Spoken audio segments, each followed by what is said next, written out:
Hello, luminous beings. It's so lovely to have you again. This is Soulful Living.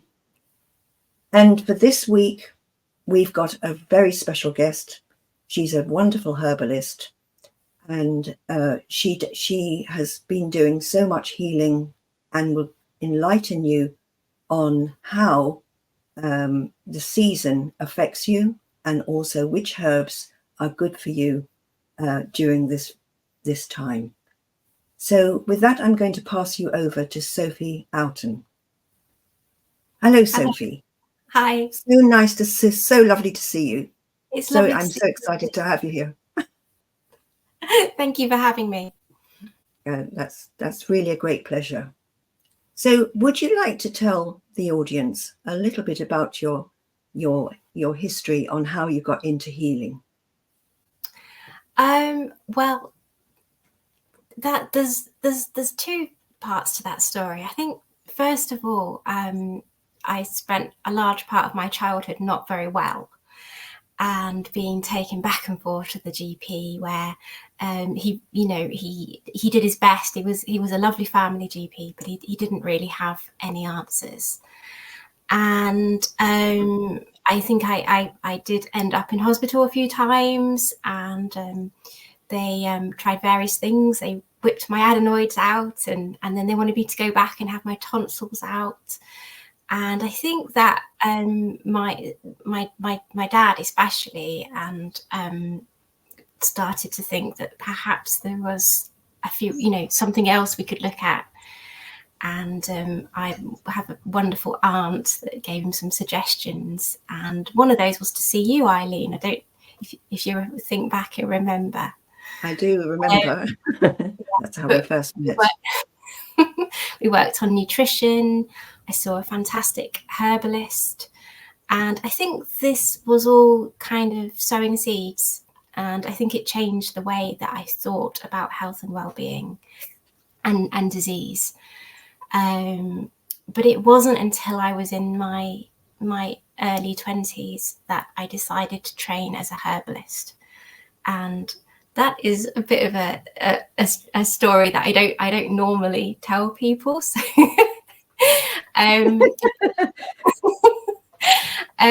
but I had done my A-levels. I wasn't sure what I wanted to do, so I went to college and I did a diploma in holistic therapies, where I learned to do some massage. But I really didn't want to do that as a career. And then something very, very strange happened, and that was that I just woke up one morning and wanted to be a herbalist, and it just happened so suddenly, and it was overwhelming. Like, it was like an actual craving that I had to go and be a herbalist, and I didn't even know how to do that. So I had to research first how I got qualifications to practice herbal medicine, and I found some courses and applied, and at the time there were only university courses available, and I thankfully, luckily, got onto a course, because I'd never wanted to go to university, and I absolutely loved it. So what a lovely story. That's so good. So it means that your soul was really waiting to become that herbalist. I think it must have been something. It was something like that, because it wasn't everything up until that point, and everything I'd studied and done had been a very rational decision, using what seemed sensible, what was my brain. But that was something quite different. Yeah. That's so good. So nice to hear that it's coming from your soul, and not just to make a business out of it. You're really genuinely wanting to help those people, which is so lovely. Yes. So what does herbalist do? What does a herbalist do? Could you explain that to us? Yes. So the way that I work as a herbalist is in a clinic setting. So sometimes that's called a consulting herbalist, not a consultant, consulting herbalist. So I see people in a clinical setting, face to face. We take a very detailed medical history. And I talk to the patient as to what's going on in their lives, why they've booked their appointment. Obviously, there's usually a health challenge that they've been working with. And then I come up with a plan. The way that I work personally is I like to work with nutrition. I'm a nutritional therapist as well. So we look at dietary aspects. And then I prescribe a herbal medicine, which will be a combination of herbs that I make up specifically for that individual and what they're going through at that time. How else do I work as a herbalist? Something else that I love to do is to do herb walks. So that's meeting groups of people out in nature, and we walk around and I show them the herbs that I use medicinally, actually growing in parks, out in nature. And that's a really lovely way of introducing people to herbalists, herbal medicine, and medicinal plants. That's so lovely. That's so lovely. I mean, I only have herbs from you, so I know how good they are and how well they work on me. So I would recommend you any day. So would you like to tell us a little bit about the season? The season affects us, and especially on the change of the season when we get to the end of the summer and we have that late summer, and that we're moving into that autumnal time. Okay. The whole digestive system goes into some kind of tiswas, really, for want of words. And it's preparing itself for the winter. So would you like to tell us a little bit about what kind of ailments people experience, apart from, I've just said digestive system, but how you treat them and what you discover with your own patients? Yes, so the reasons that people come to see me do change throughout the year. And what we find, what I tend to find in autumn is I get lots of people coming to see me with cause of infectious illness, coughs, colds, but also people seem to find that their joints are more achy. Once we start to get the cooler, the damper weather, it can really affect people's levels of pain that they experience with illnesses like osteoarthritis, for example. And of course, yes, digestive system challenges. I do see those all year round. It's very common. Yes. But again, the cold and the damp can change can change that too. I think people's food habits change as well going into the autumn.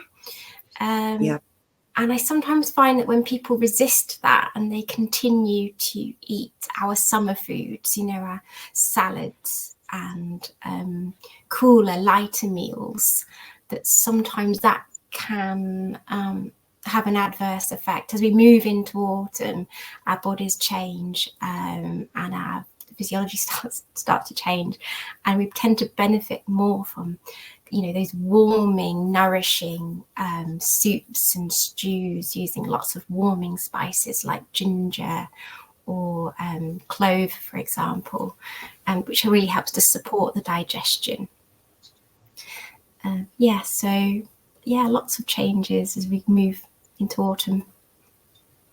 And are there any specific herbs that you'd recommend on a general level for people? So as we're moving into autumn, yes. Yeah. Ginger is a really wonderful example. So most of us have dried ginger in the cupboard. I think a lot of us would have fresh ginger or access to fresh ginger. And that's a fabulous herb at this time of year because it has that warming and drying aspect. So It really helps to combat both the cold and the damp that we begin to experience. It can be wonderful for coughs and colds. It's fantastic for the immune system. It supports the blood circulation. It can help warm cold hands and cold feet. It's wonderful for the digestion. So it increases our digestive fire. It's got the sort of the pungency and that warmth and a little sweetness to it that can really help support the digestion of the heavier foods that we might eat more at this time of year. Yeah, so ginger is really wonderful, and it's so easy. Grated ginger. If you grate ginger, then you just need to brew it like you would a cup of tea, and then strain it and drink it. If you did have a bit of a cold coming on, you could get some unwaxed lemon and grate the lemon rind, and which is very antiviral. It contains something called limonene, which is antiviral, very helpful. And then squeeze in the juice for the vitamin C. So there's just many, many ways of taking it. Soups and stews is wonderful. Carrot soup with lots of ginger. It's very warming, great for the joints, good for the digestion. And turnip? Turnip? Yes. Goes wonderful with turnip, doesn't it? Yeah. Because turnip's got sulfur in it. Yes, yeah. So it's really good for the lungs. Of course, yes, and onions and garlic as well. Fantastic. Yes. Salt. Yeah. Yeah. That's really lovely. So, what would you recommend on the arthritic side? Ginger again. Just generally. Yeah. Oh, yeah, that's interesting. Yeah. Yeah, all of those warming spices. But yeah, ginger for the joints. Yeah, ginger. And would you recommend turmeric? Yeah, we could use lots of dried turmeric. So turmeric works, is absorbed more easily when it's eaten with fats. So it goes wonderfully in foods, especially things like curries, where perhaps you've used some coconut milk or butter, perhaps ghee, and that really supports the absorption of turmeric. And turmeric, of course, like ginger, is a fantastic anti-inflammatory. And the two are very closely related. They work well together. Really interesting. That's really interesting. Because they've brought out that turmeric latte, haven't they? Oh, yes. Yeah, with turmeric and ginger, and they have it with like oat milk or something like that, and heat it up as a drink. They call it the golden wonder, something like that. Have you tried it? Yeah, I do have it actually. I'm really into it. I like it very much. Yeah. So and which teas would you recommend to drink, other than those that you've discussed? Let's say that those are not available to you and you're outside in a coffee shop or something and they don't have that, so what would you recommend? For general health and well-being, the types of herbal teas I'd recommend are the ones you enjoy the most, to be honest with you, because because first of all, you're not going to maintain or drink anything that you don't enjoy, and I really believe that we can be attracted to the herbs that we need the most. So unless there's a specific reason for seeking out a particular herbal medicine, then I think that look at really what draws your eye, what you enjoy drinking, what you like the smell of, and start there. And there's so many choices now, aren't there? There are. I mean, would you say that is a good way of knowing about the herb, is to smell it first? Yes, that absolutely. It can be. Yeah. And then drawn by colour and stuff like that, Yes. Anything that it might be. Even when I speak to patients about this, I love to know what's growing in their garden. And I think that, because of course what's growing in there might be there for a reason. Perhaps it's trying to speak to you. Perhaps it's not. Perhaps it's just something that the patient has noticed, so that something, intuitively has drawn them to that plant that shows an interest. So interesting. Yeah. That's very interesting. Do you want to speak a little bit about your herbal walk?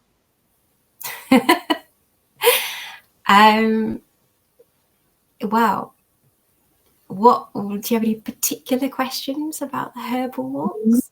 Yes. What exactly do you do with it? You know, how does it operate? Just describe just sort of what generally you all meet up together, a group of you, I take it, and you go Yeah, to it's a great opportunity to introduce people to herbal medicines. And very often, even when people come to see me, you know, I present them with a mixed herbal tea or a brown bottle full of mysterious liquid.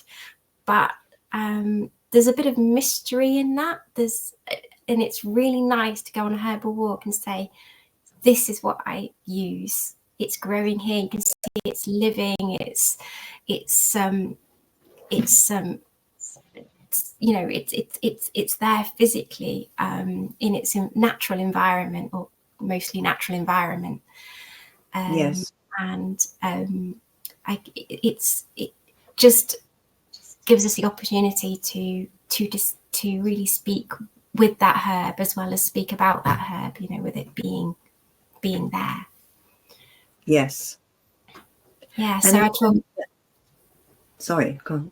no, it's like I think that the stories that herbs and plants have, you know, their history, their folklore, really helps us to get to know that plant on a different level as well. Yes.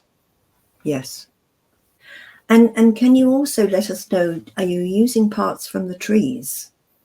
Oh yes, yeah. We use yes, because sometimes when you say herb, people envisage very small, little fleshy Leaves. herbs, green herbs that grow in the ground, leaves and things. Yes, we use the bark from trees. We use fruits. We use rhizomes and roots, and you know, throughout history, even moss, even sphagnum moss has a really important historical part in our, you know, in our relationship with medicinal plants. Yeah. Yes. And you know, with the trees, can you tell us which particular trees are your favorite ones for whatever reason? That's like, you know, who's your favorite child or something. The most common one, the most common, I think, familiar to people would be willow bark. I suppose that's a very obvious one to talk about, because chemists can extract salicylic acid from willow bark, and they could possibly make acetyl salicylate, which is aspirin. And medical herbalists use the willow bark in a similar way to you might use aspirin, because it helps to lower a fever when it's too high. It's a very cooling medicinal medicine. It can also be used with other herbs to help with pain, but it doesn't damage the stomach, which is good to know. It doesn't. There's no concerns about it causing an ulcer. So willow bark is a very good example. We might use birch bark in a similar way. Birch bark also helps to lower a fever. It's very, very helpful for the immune system. It has something in its bark called betulinic acid, which has many, many medicinal benefits related to the immune system. Yeah, so many trees. Fascinating, quite frankly, it's totally fascinating. So have you seen the industry grow? I mean, how do you see it moving forward? Well, yeah, it's it will certainly never go away.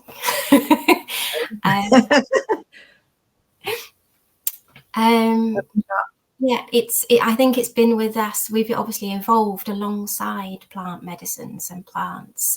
They've been with us since the very beginning. And yeah, I think humans are going to start to continue to use medicinal plant medicines. But yeah, recently things have changed. I think people are becoming more aware of our relationship to plants and how incredibly beneficial they are. Science is kind of catching up. If you look at PubMed Central these days. There are thousands and thousands of studies and research articles looking at the medicinal compounds of herbs and how they might help us medicinally in the future, much of it based on traditional uses of those herbs also. Yeah, so it's continuously changing and yet at the same time staying the same. Very promising, I think. Yeah. It's expanding. Yeah. You know, it's expanding. People are wanting to go back to the earth and to nature and to trees and everything. So I think there is a movement forward with all of that. So I think that's you've told us quite a lot today, which is brilliant. I think I'm going to ask you, just if you don't mind, one more question, and that is, do you find that you get more men coming to you or more females? Or a mixture? Well, yeah, no, a real mixture. I'd say on I see slightly more women than men, but I have to say over the last few years, the numbers of men coming to see me has been on the increase, and I think that's to do with greater awareness, social media, you know. Yes. Yeah, I think a whole multitude of reasons. I think since COVID as well, and I just think people are becoming more aware how important it is to look after their own health, and perhaps a bit more open-minded about what that means as well. Yes, because they do need to take more responsibility of what they're doing on an everyday level. Yeah, I think that's and it's very empowering. Sorry? Taking that responsibility is empowering. It is definitely empowering. Yeah, what a lovely chat, Sophie. That's been so lovely. I've really enjoyed it. It's been lovely to chat with you. So we're going to round it off now, and I'm going to ask you please to leave your links. So anybody who wants to get in contact with Sophie, there will be links on YouTube of where she can be contacted. And even if you're not in the same area as her, she can do it at a distance on Zoom or something, or Google Chat or whatever, however she is operating with it, and send you the formulas, which are really brilliant. Because, as I said, I have her medicines all the time. They're just wonderful. So, Sophie, thank you so much. And I'm hoping that you'll come back again, and that people will be contacting you with your very good advice. Okay, thank you. So just to finish off, thank you, Soulful Living. Just you can stay if you want till the end. Thank you, everybody, for being here today and listening to our chat. We are going to be on Spotify. We will be on YouTube at Center of Unified Healing. And I'm also on Apple Podcast. And our next podcast is going to be on the root chakra, an extremely important chakra to take care of all our other chakras. So with that, I'm going to send love and light to everybody and blessings to everyone. I hope you have a wonderful week. Namaste.